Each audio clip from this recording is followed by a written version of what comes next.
어서 오세요. 예. 예, 첫 번째 키워드 열죠. 네, 첫 키워드는 홍준표의 퍼펙트 스톰으로 잡았습니다. 예, 퍼펙트 스톰. 예. 예, 홍준표 전 대표가 오늘 페이스북에 올린 글을 잠깐 보도록 하겠습니다. 오늘 금융시장이 좀 혼란스러웠는데요. 증시가 폭락하고 환율이 급등하고 있다라고 하면서 일본이 경제 제재에 나서면 한국은 퍼펙트 스톰이 온다.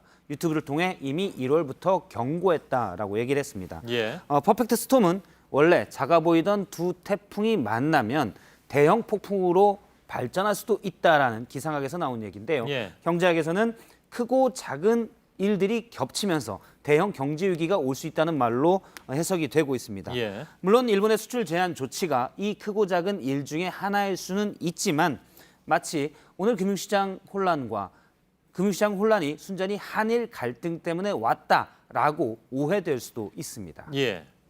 앞서도 봤지만 이제 세계 주요 증시가 크게 다 떨어지긴 했더군요. 그렇습니다. 잠깐 보면 일단 코스피 지수는 2.5% 이상 폭락을 했습니다. 예. 그런데 지금 보는 바와 같이 홍콩의 항생지수, 중국의 주요 은행, 기업들이 상장되어 있는 곳인데요.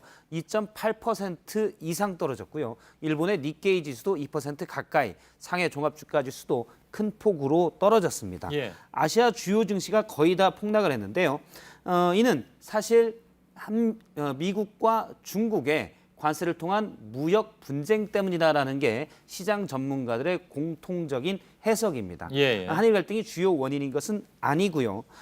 그래서 외국인 투자자들의 심리가 나빠졌다인데 물론 코스닥 지수는 7% 이상 큰 폭으로 예. 폭락을 한 바 있지만 이는 최근 한 바이오 회사의 신약 개발이 무산될 수 있다는 우려가 크게 작용한 것입니다. 예.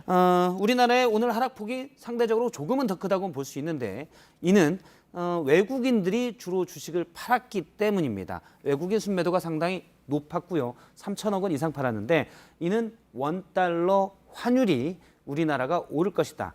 이 말은 좀 어렵지만 이제 원화 가치가 더 떨어질 것이다라는 예. 전망 때문인데요. 원화 가치가 더 떨어지면 주가가 그대로 있어도 외국인 투자자들이 나중에 달러로 다시 바꾸면 실질적으로는 가치가 떨어진 것이 되기 때문에 예. 미리 주식을 팔아치운 때문이라는 분석입니다. 예. 물론 일본의 수출 규제로 한일 간의 긴장 관계가 경제의 불안 요소가 될 수 있는 건 맞지만 이를 지나치게 확대 해석하는 것은 무리다라는 지적인데요. 오늘 청와대 고위 관계자는 바로 이런 불안감을 조장하는 것이 예. 일본 아베 정부가 노리는 바다라고 주장한 바 있습니다. 예.